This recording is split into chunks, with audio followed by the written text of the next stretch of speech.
What if you had to live in constant pain? What if an illness or disease left you in a vegetative state? Your life was well lived before, but now there is no way you can live without some type of form of assistance. You begin to feel as if your life has no meaning whatsoever. Even though your family is there for you in every step of the way, you simply start to feel as if ending your life is the best answer to your chronic pain. These are real life situations that happen to real people in everyday life where they want to choose physician-assisted suicide as a way to end their life dealing with terminal illness.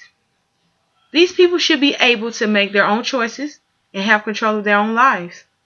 Economic factors plays a major part in why many patients consider physician-assisted suicide.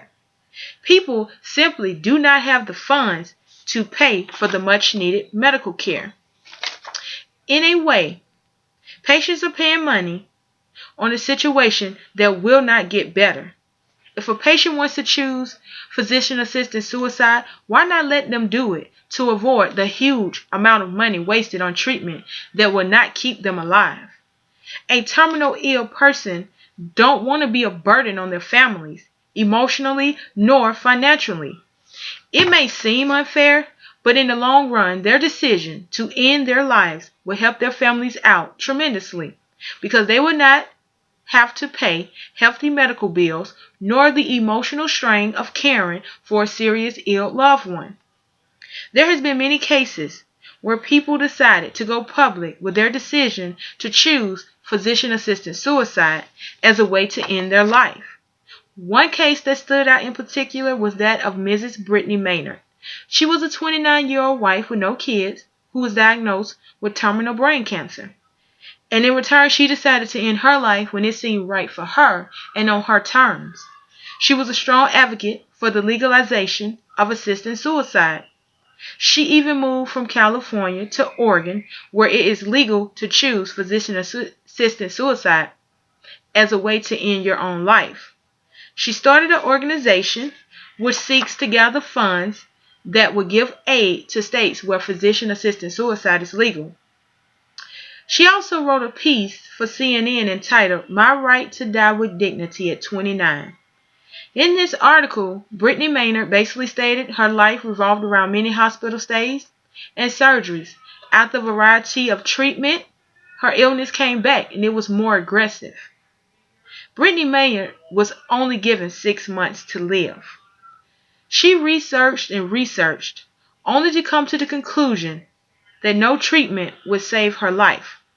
Ultimately, she decided the best option was to die with dignity, also known as physician-assisted suicide. There were plenty of people in Brittany Maynard's shoes that did not agree with her decision to end her life.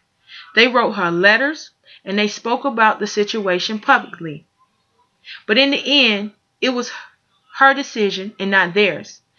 Brittany Maynard decided to do what was best for her in the situation that she was given. Not letting people practice physician-assisted suicide goes against the freedom that is promised in the United States of America. In this country, every person has the right to freedom of speech, to learn, to love, to live, and therefore they should have a right to die. If a terminal ill person wants to end their life in a dignified manner, it is implied in the concepts of ordered liberty. We are said to live in a free country where we can make our own decisions, but are we really free if we cannot make the choice to live or not live our own lives? Death is a tangible option for those suffering and cannot see life as an option any longer. A lot of people see assisted suicide as inhumane and religiously wrong, but we must see it from the eyes of those suffering with terminal illness. We are promised rights in this country, and the right to die should be held on the same level as the right to live. Thank you.